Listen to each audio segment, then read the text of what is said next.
Hi everyone. In this video, we're going to talk about how to find standard deviation and variance using GeoGebra. And you can see in my web browser, I'm at geogebra.org/calculator. We're going to start by doing standard deviation and variance for a list of raw data, and then we'll do it again for group data. Starting with raw data, the first thing I need is to put my data in a list. I'm just going to call it A because I'm lazy, and then curly brackets and comma separated values.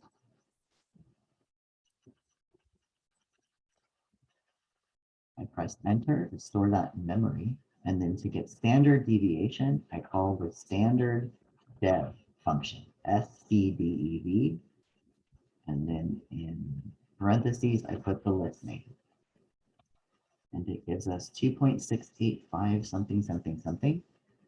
And when I write that down on my answer page or on my homework, I need to round it to the appropriate number of decimals. Data is whole numbers, so I want to round to the 10th place. That's this value here. If I look one place over, I've got an 8, so I round this up to 2.7.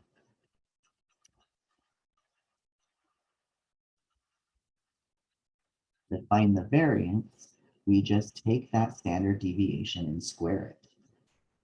So I'm going to type A, pull up that keyboard and select the squared option, and then hit enter. And it gives us a variance of 7.2111111, which we round to 7.2. You'll notice if I square that rounded decimal that I had, 2.7 enter, gives me a slightly different answer for variance. This 7.29 contains rounding error. This value here that we calculated using this long decimal that GeoGebra stored in memory for standard deviation is more accurate. So that is what you should be doing when you're using GeoGebra. Don't retype the rounded decimal. Just use that variable label and square it to get that full decimal square.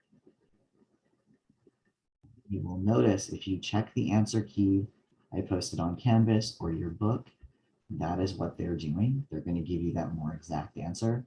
The test on Canvas is also written that way. There's a little bit of wiggle room. I accounted for some rounding error, but you should still be pulling this exact answer. Don't round until the last step of a calculation. Okay, so let's go ahead and try this same process with grouped data. So I'm using that grouped data from last time. I'm going to clear out my GeoGebra screen. So we have a frequency distribution with class limits, class boundaries, and frequency. What we need to do standard deviation is the same information we needed to find the mean for group data, midpoints and frequency. So we can calculate the midpoints using GeoGebra the same way we did for the mean. Create a list of lower limits.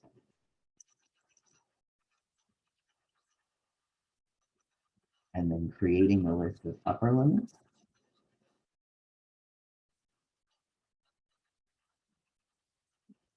And then entering a formula for our midpoint. We know that midpoint should be the lower limits plus the upper limits divided by 2.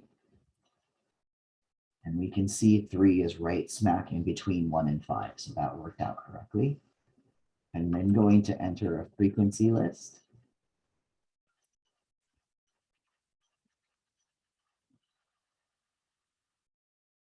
Now when I call standard deviation, I'm going to feed it midpoints first, then frequency. Midpoint, comma, frequency. And it gives us 6.1373 something, something, something. So when I write that down, I round. Class limits are whole numbers. So our original data was whole numbers, so round to the 10th place. Whoops, that should be 1. And then for variance, we're squaring our standard deviation, and we can use the same trick we did before. You'll notice the standard deviation calculation was assigned the variable a. So if I do a squared, it squares that unrounded decimal for us and tells us our variance should be 37.7 rounded.